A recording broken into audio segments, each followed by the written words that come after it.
ఇప్పుడు ఇక్కడికి వచ్చేసరికి కార్పొరేట్ విద్యా రంగంగా కాదు, మనం ఉన్న దానిలో బీజేపీ ఇది రెండు పోల్చుకుంటే బీజేపీ అయితే ఇంకా అన్యాయం కదా, అది ఆ యాంగిల్లో చూస్తాం. ఎందుకు ఆ ఫైట్ కాంగ్రెస్ కలవలేదా మీరు? కాంగ్రెస్ కలిసా కదా, కలిసి వదిలేసా. ఇప్పుడు వదిలేసాను, ఇప్పుడు ఆర్టీసీ ఉంది, కాంగ్రెస్కి ఇష్టం లేదు కాబట్టి వదిలేసానా? చెప్పా కదా, గట్టిగా చెప్పాను. నా ఆర్టీసీ మినిమం వేజ్ కార్మికులు గట్టిగా చెప్పాను నేను. ఏది ఉంటే దానికే ఉంటుంది. మన అసెంబ్లీలో మాట్లాడాను నేను, ప్రతి నెల 1వ తారీఖు జీతాలు ఇస్తున్నాను బట్టి కాబట్టి ఇది కరెక్ట్ కాదని చెప్పాను. ఇవ్వట్లేదని చెప్పాను.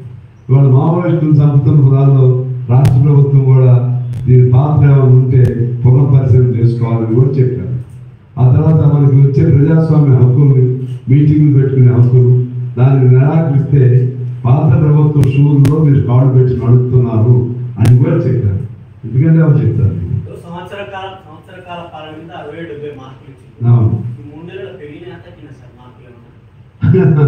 అంటే ఇప్పుడు నెలలు మాట్లాడతారు ఏంటి? ఎగ్జామ్ పెట్టాలి కదా, ఇప్పుడు ఉన్నాయి కదా, దానిలో మార్కులు ప్రతిసారి ప్రజలు వేస్తారు. చీటికి మాటికి మీరు అడిగారని నేను మార్కులు వేసుకుని పోతే మీరు అమాయకులు అవుతారు, నేను అమాయకులు అవుతాను.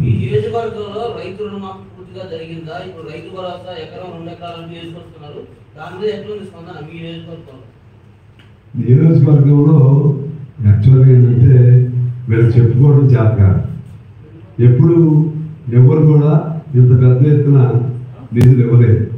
ఏది రుణమాఫీ దాదాపు 22,000 కోట్లు ఇచ్చారు. అయితే వీళ్ళు ఫెయిల్ అయింది ఎక్కడంటే 2 లక్షల పైన ఉన్నది చూసారా? 2 లక్షల పైన ఉన్నప్పుడు వీళ్ళు ఏం చేయాల్సింది? ఆ 2 లక్షల పైన ఉన్నదాన్ని 2 లక్షల వరకైనా అంత ప్రమోట్ చేయాలి.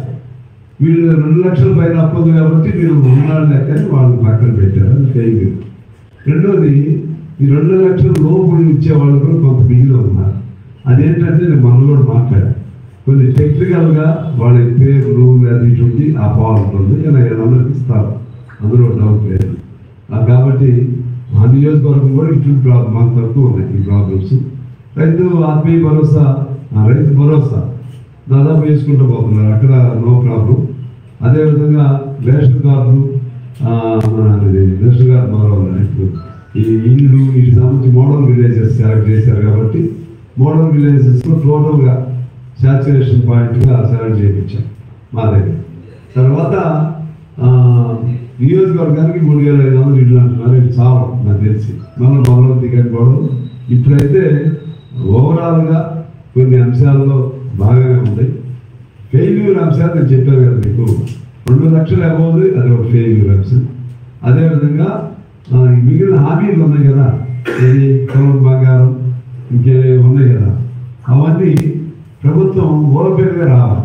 వచ్చి మేము హామీలు ఇచ్చాము, మా ఆర్థిక పరిస్థితి మెరుగుపడ్డ తర్వాత ఖచ్చితంగా హామీలను అమలు చేసుకుంటాం అనేది చెప్పాలి. అసెంబ్లీలో కూడా అదే చెప్పారు. ఆ విధంగా చెప్పాల్సిన అవసరం ఈ ప్రభుత్వం పైన ఉంది. అప్పుడు ఏమైందంటే ప్రజల్లో ఒక ఇది ఉంటుంది. ఇప్పుడు మన కులగణం వచ్చింది. కులగణని నేను చెప్పినంత స్పష్టంగా ఎవరు చెప్పలేదు. నాకు ఆ రోజు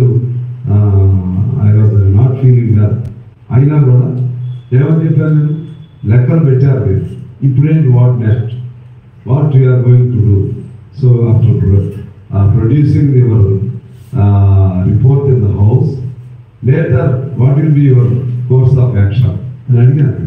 అడిగి మరి మీరు 42 మందికి 42% రిజర్వేషన్ అన్నారు అప్పుడు కామారెడ్డిలో. ఇప్పుడు మీరు చేయలేరు. ఎందుకు చేయలేరు అంటే అక్కడ 50% మీద there is a cap on 50%. We cannot cross 50% reservations as per Supreme Court ruling judgment. చేయలేనప్పుడు మీరు చెప్పాలి. అప్పుడు ఎందుకు చెప్పారన్నా మీరు ఎన్నికల్లో చెప్పారు. ఇప్పుడు మీరు ఏం చేయగలుగుతారు? 42 బీసీలకి, 18% ఎస్సీలకి, మీరు 10% నీళ్లు, 25% మన అందులో మన ఇది ఎకనామికల్లీ వీక్వర్డ్ సెక్షన్ ఏదో ఉంది కదా, ఈడబ్ల్యూఎస్.